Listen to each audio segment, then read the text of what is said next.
I'd like to think that anyone who's ever played Football Manager can relate to this feeling. You're in a cup competition that you don't really care about, but suddenly you get kind of far in it, you start to care about it. That is very much me in the FA Trophy right now. We find ourselves all of a sudden in the quarterfinals. Admittedly, our opposition today playing the league above us, but of the 8 teams remaining, there's 4 of the teams who play at our level or below.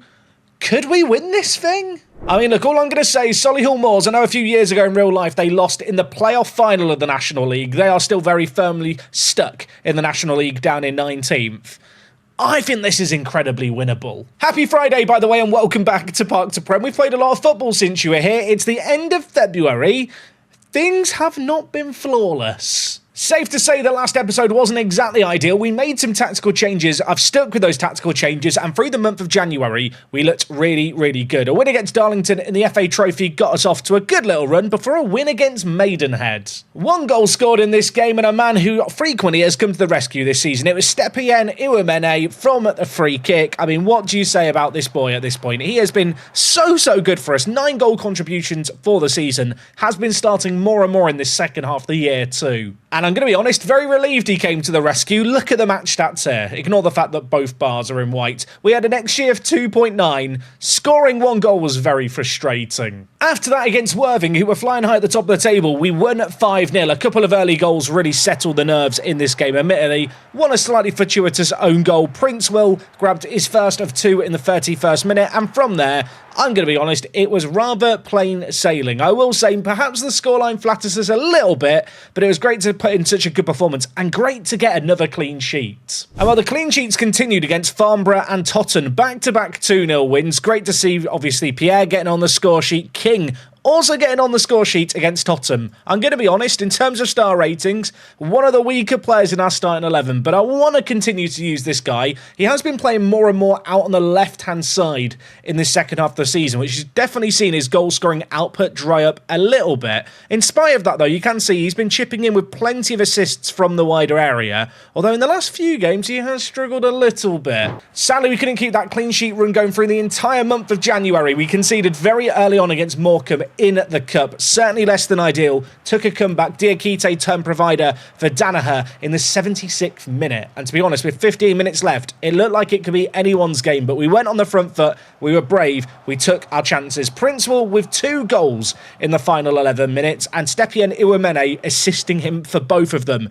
One of those matches where when we look at the stats, I think we rode our luck a little bit. Man of the match, Stepien Iwemene, not for the first time this year. And unfortunately, to start the month of February, we slipped up early doors. Chatham Town 1, Lewis 1. Yeah, this is the kind of game I feel like we should be winning. And as we took on Chelmsford in our very next game, I was a little bit nervous. Look, Chelmsford are a great little team. They've been towards the top of the table. We struggled against them away from home, and they caused us a panic here. A lot of goals in this game. Princewell grabbing 2 of them, the first in the first 20 minutes. From there, they got a goal back shortly before half-time through Lehane. In the second half, more of the same as Akapo put through a weird ball through the middle of the pitch. Princewell picked it up with so much to do, but finished it off nicely. We held the lead for just shy of 30 minutes before Lehane grabbed his second of the game, and in the end it was Bennett, an unlikely hero, assisted by Benal, who secured us a late last gasp win in this one. Really nice to see 2 players who were here when we came to the club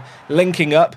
With the change in system where we've gone back to using the wider attacking players, Bennett's been getting a little bit more game time, and in this game he proved to be the match winner. And from there, we managed to follow things up with a second and third win in a row. You'll notice in the game against Bath, a new goal scorer, a new name. We'll talk transfers in a moment because we have got to discuss the most recent game against Hemel Hempstead. We lost 2-1. They absolutely battered us. I did rotate the team a little bit for this game, knowing that we had a cup game coming up, but rotating midweek has cost us. I know what you're thinking, though. Jack, you've played 2 months of football since you were last here. You've lost 1, you've drawn 1. Surely you're absolutely fine. I wish that we were. Slough are just not slipping up. If they win their game in hand, they go 1 point behind us. I've never been to Slough. I never want to go to Slough. I've decided I don't like Slough. Can they please start losing? You know what? If I talk any more about Slough, I'm going to get more annoyed. Let's talk transfers. Let's talk about Finn. He grabbed his first 2 goals for the club against Bath. Admittedly, has been a little bit of a slow start for the 23-year-old. He found himself released from Norwich last year, had been a free agent through the first half of the season, and without a club after January, we were able to pick him up for peanuts. He is signed for £100 a week. I think that's one of the best contracts we have at our team. In terms of the idea with him, you probably sat thinking, Jack, a centre attacking mid, a centre mid, what are you thinking? I'm actually thinking right attacking mid. I feel like this guy's an inside forward, is actually really, really well suited to the role. He's got that natural pace, he's got the stamina, got a bit of flair, composure, dribbling, technicals across the board are great for attacking midfielder. He just needs to learn to play out on the right-hand side. And I'll admit, look, he hasn't got a left foot, so playing him out on the right, cutting in on the left might seem suboptimal. But I do feel like it's one of those things that's a little overvalued by some people in Football Manager. And ultimately, in terms of squad depth, right attacking mid is the area where I needed someone to come in. So I've got the round peg, we're sticking it in a square hole. I feel like I've used that analogy throughout this year. We're constantly retraining players. It's worked for us so far. We have actually made 2 sales since you were last here. The first is Dylan Jones, who's gone to Dynamos Harare in Zimbabwe. Yeah, of course, the Zimbabwean national was a player we signed at the start of the year. Hadn't really played that much for us. When he had played for us, he hadn't scored. In January, they made a bid of nearly £20,000.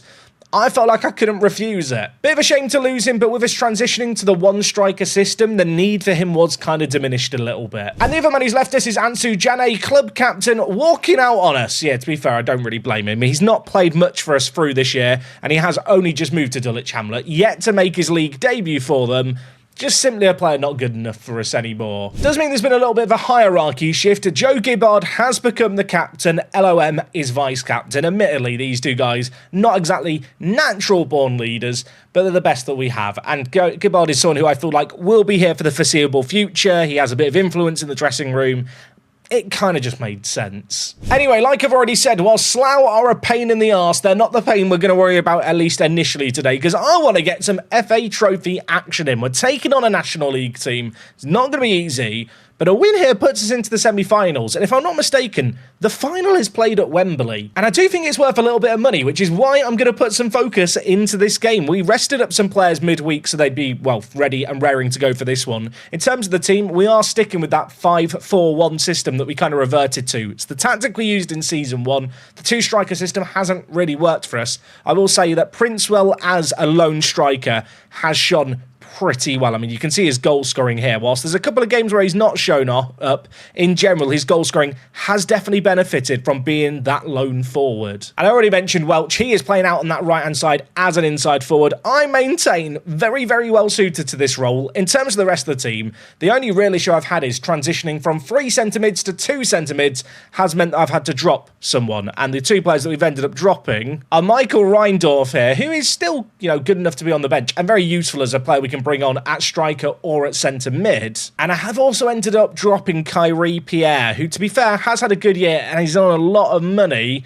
I'm kind of half tempted maybe to train him to play out on like the left attacking mid. Is that the worst idea? I feel like with our team, we have a lot of these players that drop down from the Football League. Youngsters that have a lot of potential they've not fulfilled, and so actually training them in new positions isn't as detrimental as it might be to a younger player who has limited potential. Pierre's got loads of potential, probably never going to develop and fully fulfill it, so why not try and fulfill it by just training him to play somewhere new? As an inside forward, I think this makes sense. I don't know why I've not thought about doing this sooner. I will say that one man who has suffered with the tactical change has been Diakite. Performance-wise, he's not been bad at all, but obviously having a player in front of him in that wide forward has just limited his attacking output. There's not that same space for him to attack into. He is still performing really, really well, though. We lost against Hemel Hempstead, partially because I opted to rotate going into this game to give us the best chance of victory. We're at home. I don't want to have egg on my face. I don't want to regret that previous decision.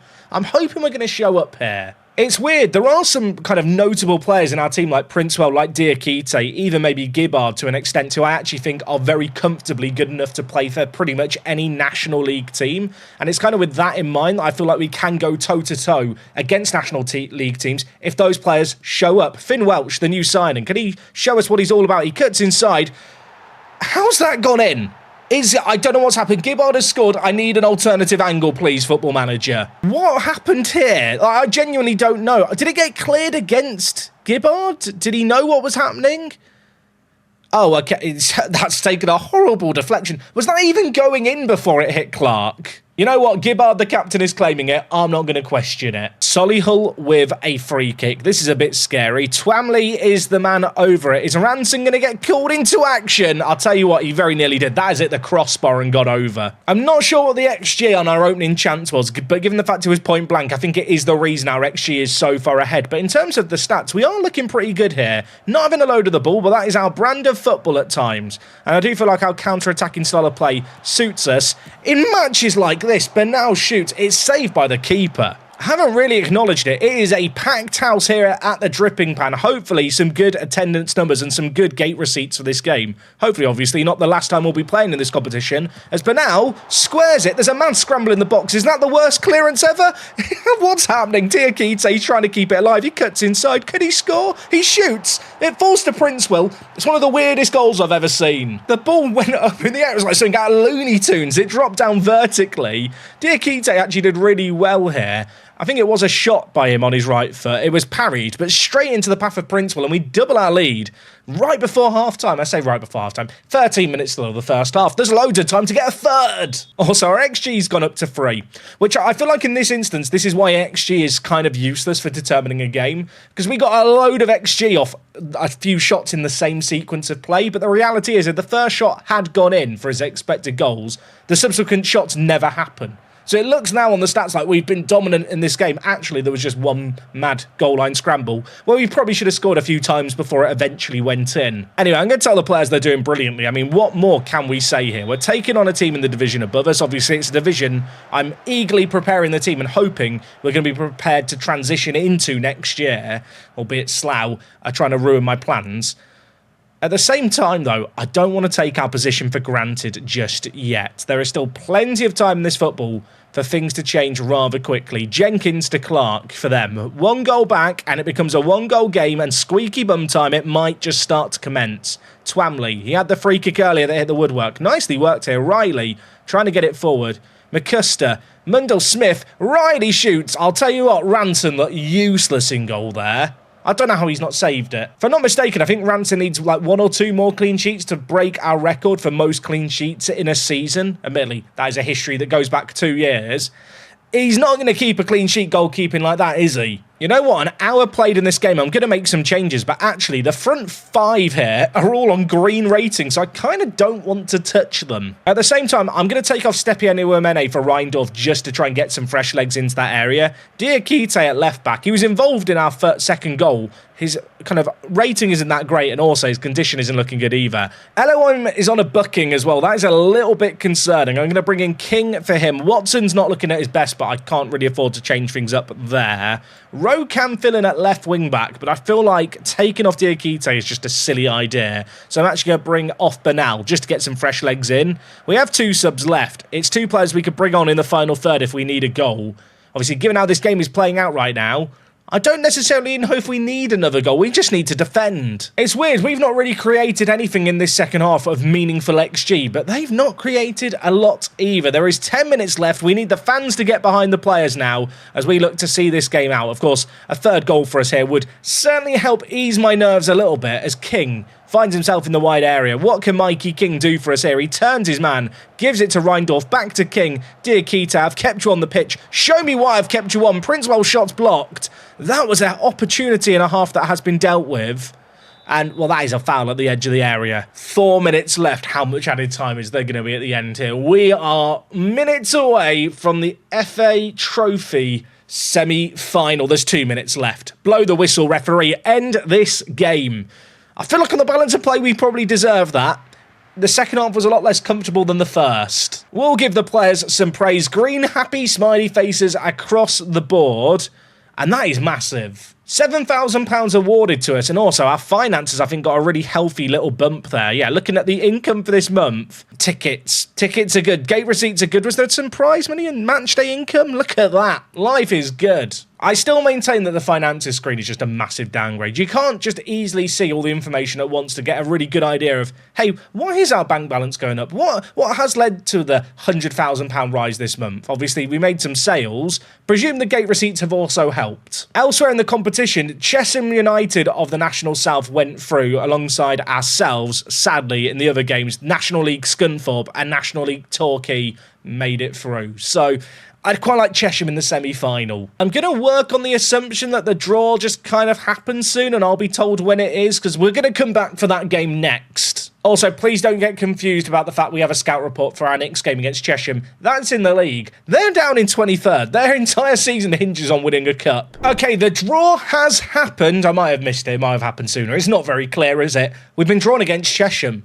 A National League South team is guaranteed to be in the FA Trophy final. If you win the game, you get £63,000 to win in the final, which is absolutely massive. In terms of matches between then and now, we've actually got 5 games to worry about as well. They're all kind of important. Hopefully I'm coming back in a good mood. And we're still towards the top of the table. Well, a whole load has happened since you were last here, not just on the pitch. Football Manager got an update, and going into this semi-final, I can shout at my players, which might be a good thing because I want to shout at them because they've all been useless in the last month. Now, to be fair, Chesham, who were playing in the semi-final today, we did beat in the league 2-1, but now, scoring 2 goals from right wing-back is always good to see. He's actually got 8 for the season. It's not quite the dizzying highs they had last year. He is still a bit of a baller for us, though. Sadly, the joy of that win was rather short-lived as we took on Eastbourne Borough. We did not play very well in this game. Welch got an opening goal for us inside the first 17 minutes, but a second-half turnaround, and to be honest, deservedly so, from our local rivals in Eastbourne, ensured they took the win. Admittedly, their goal in the 80th minute did come from the penalty spot. I think it says a lot about how this game went when you look at the stats, and also the fact our top performer was our goalkeeper. Speaking of which, Ranton has signed a new deal that carries him forward and through until the end of the 2030 season, but if we get promoted, it is another 2 years on his contract. He is essentially contracted for the next 4 seasons now, assuming we get promoted. Which, I mean, to be fair, when you see the fact we beat Weston-super-Mare and Dorking, it feels like, you know, we should be on the path for promotion, but against Welling, we lost 2-1. This game was a lot tighter than the other defeat that we had, but fundamentally, we were down 2 goals inside the first 15 minutes. A 2-goal deficit is always hard to come back from, and we couldn't quite pull off the comeback, admittedly, with a semi-rotated side. Now, if there is to be some good news, it is the fact we are still top of the table with 6 games remaining. Slough have a game in hand. If they win that, they'll be even on points with us, with the differential being the goal difference, which admittedly is as good as a point in our favour because we have got a much better goal difference. But yeah, Slough, we've opened up a door for them that does concern me a little bit. And well, I don't want to use excuses necessarily, but Princeville has been absent for the last month of football. He picked up a moderate calf strain. He's still out for up to another 2 to 4 weeks, so unavailable for today's game. There's no denying, I think one of the reasons we've struggled recently is not having this man spearheading our attack. To be fair, the man who's come in for him in Bennett, who's ended up playing out on the left-hand side, has had a few moments of brilliance. He picked up a hat-trick against Weston-super-Mare. That was when we played him out on the left-hand side. Besides that, though, actually, when you look at his other performances, he's not been great over the last 5. Sadly, however, one of the consequences with this system that I choose to play is we don't have the depth in the wide area if injuries do occur. King is going to move and play down the middle. Bennett's going to stay out wide. Welch is continuing to learn to play out on the right-hand side. He's not been great there so far, but of course he did get a really good performance last time out in the FA Trophy. And we are going to hope that he is up for the task as we head for a trip to the Meadow. Should we go do an away day? I'm not going to pretend I knew exactly where Chesham was, but we are heading north and we are heading, well, a little west of Watford to the humble abode of Chesham, where somewhere here, there's a football pitch. What are the options for this away day? Oh, we have 1 road in and 1 road out. Let's go see what it looks like. I mean, this just looks like a road where I'm going to go down and I'm going to get mugged, doesn't it? Look at this. We've got the cricket club off to the right. Is it a good cricket pitch? Can we have a look? How's the wicket looking? It's not under covers. I'm not sure if this counts as parking for the football away day, but I assume you can use it if you need to. There's also a gym next door, £17 a month. Chesham CC car park. Now, I thought this was cricket club, but are those chess pieces? Is Chesham where chess is from? Or is that not cricket club? Is that chess club? Is there a chess club this way? No idea. Answers on a postcard. We are now outside the stadium, although this is labelled as private parking. Yeah, park here at your own risk. Is there anything more beautiful than a cricket club in the countryside of England, little village cricket with a little bench on a hill so you can watch the game being played out? I don't think there is. Also, I can confirm it's not a chess club. That logo is the cricket club logo. I'm going around the corner now just to see what's around this bit of the car park. I mean, I'll be honest, it's not the most glamorous of car parks. Somehow it is better than Altringham's, though. The directors get their own fancy car park. How many directors are there at this football club? Oh, and sponsors get a car park too, right next to a play area. Why is there a play area here? I mean, this is where the directors come in. Nothing screams luxury and VIP, does it? Like a back entrance to a barn. There is a dot on the pitch. I couldn't see that a moment ago. If I go here, oh, we're on the pitch. Shout out to this geezer for taking the picture. How are we? Rob C, you're the man. Oh, look at this little pavilion area. I mean, he's actually quite cute, isn't it? I feel like I've been harsh initially. This has given me a new perspective. For years, I criticised Football Manager for having burger vans in the stadium. There's literally a burger van in this stadium. Also, did they get rid of the burger vans in FM26? I don't remember seeing any. Well, shout out to Rob for submitting a photosphere so we can get a little taster of the Chesham match atmosphere. In terms of away days, car park's not great.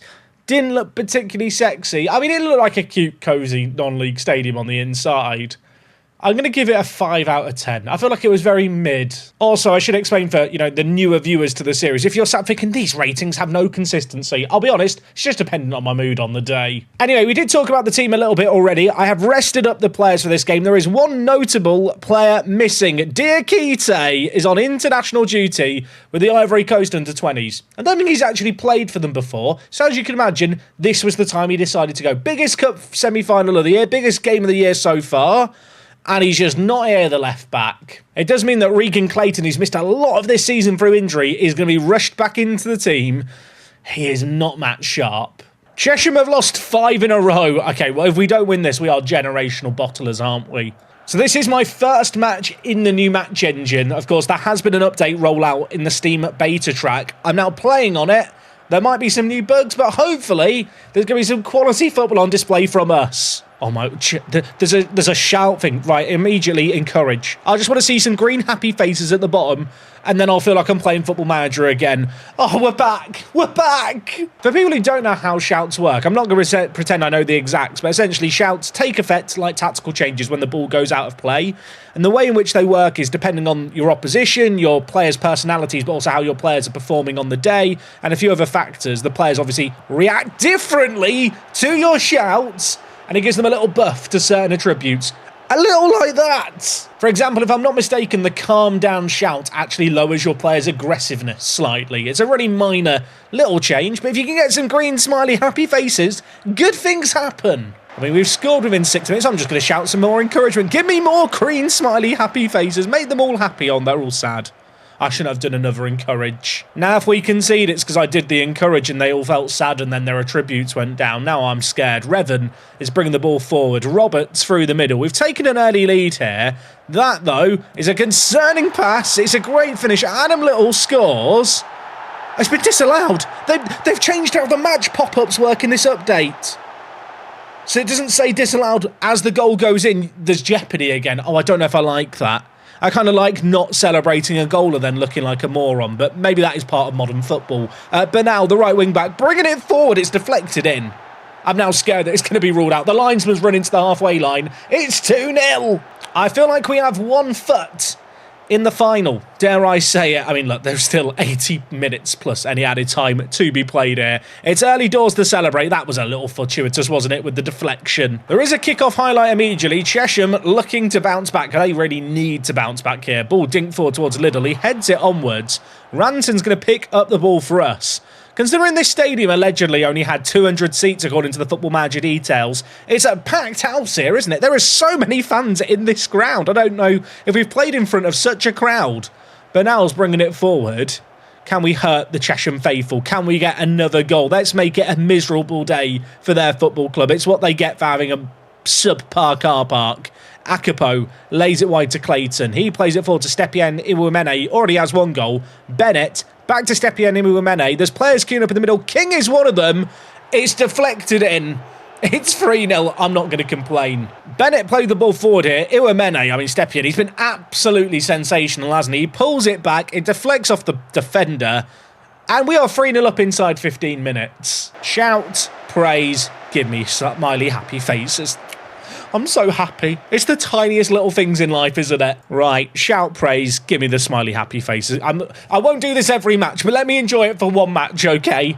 I'm high on life. They're high in our half. It's high over the ball. He whips it in, into the middle. Fag heads over. I feel like the scoreline is a little deceptive here. Chesham have not been as bad as 3-0 would indicate. They've actually been kind of 50-50 on the stats. We just have been rather clinical inside the first 10 minutes and then got a bit lucky with the third. McWilliams for them is bringing it on the near side. If they get a goal back before half-time, it's going to give them some belief. Little heads it just over. I'm looking at Adam Little here. I think I had him in one of my save games. I think I've had him in a pass park to Prem. Does anyone know? You guys know my save games better than me. He's got a familiar face. Half-time in this game, 3-0 to the good. I mean, looking at these stats, yeah, we are kind of fortuitous, but we've built up a cushion. We've been great in this game. Look at the smiley happy faces. All the pressure is on Chesham. They're going to want an early goal to start this half. They've got their manager's words ringing in their ears still, the players, as they look to build something. Maybe build something is a generous way of describing that hopeful ball forward. Welch trying to get on our own hopeful ball forward and loses it.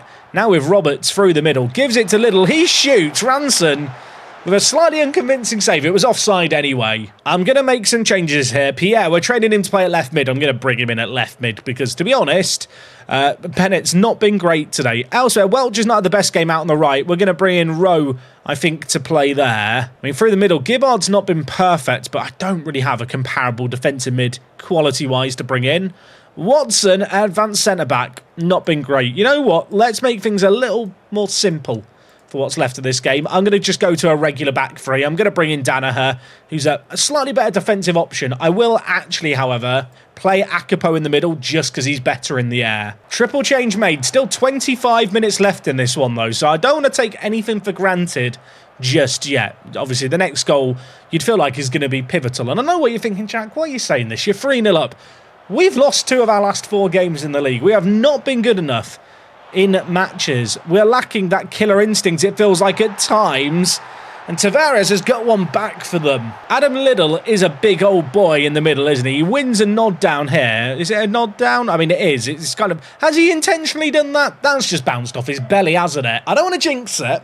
I think we're going to the FA Trophy final at the end of this season. I think we've got a trip to Wembley. There's 90 seconds remaining. If we score, or rather if we concede 2 goals here, if they score 2 goals here, it will be the biggest, most generational bottle of all time. Naturally, now they're committing players to the attack. Maybe it opens up the counter-attack some more. King, all on his own. Michael King, you're on your own, mate. Go for goal. He hits the woodwork. It bounces out. Iwamene, Pierre, Clayton. Run to the corner, lads. We don't need to bring it back in. Let me have a nice relaxing end to the game. Back post, Rowe has somehow missed that. The keeper saved it. 2 minutes added time. They've come, they've gone. It's done. A little bit of time wasting here in the corner by Banal. We love to see it. Slough, I'm now hoping they've lost their league game, which I think was happening at the same time as this game. I've allowed myself not to worry about Slough for 90 minutes. Now I want to worry about them some more. I think overall maybe we did deserve to win this game, but it was not as comfortable as the scoreline suggests. Scunthorpe managed to win their game on penalty, so we will be playing Scunthorpe at Wembley, confirmed. Oh, that's exciting, isn't it? I don't know if I've ever won the FA Trophy in Park to Prem. I mean, I must have done. But I feel like it's the kind of competition that you normally win in the National League, not as a National South team. Elsewhere in the Enterprise South, Slough won 1-0 against Chatham. Chatham, you had one job and you've bottled it. And that result there means that with 6 games left of the season, goal difference is currently separating ourselves and Slough. As a reminder, only first get automatic promotion. Now, in terms of our upcoming opposition, it's a bit annoying, really, because on the fixture screen, you used to be able to click through your games and it would show you the position of the opposition in the league table, wouldn't it? The other thing that was nice was there was that little inbox item that would come through saying title race down to the wire, and it would kind of lay out the remaining games. That inbox item exists this year. It doesn't have all the fixtures and stuff shown nicely. I think what you need to know is that on the final day of the season, we are taking on Wealdstone, who are in 3rd. And if it's going down to the wire and that game there, I will be slightly worried. It is also worth noting that the FA Trophy final is a month after our league season ends, so depending on if we're in the playoffs or get an automatic promotion, we might have a cup final next episode. I mean, come back next time and find out. I hope we just win the league comfortably, but nothing about this season's been normal. Hopefully you guys enjoyed today's episode. As always, lovely to go on a little bit of a surprise run. Next time out, Youth Intake End of Season Live. It's going to be a big old time. I'll see you on Monday for more. I'm out.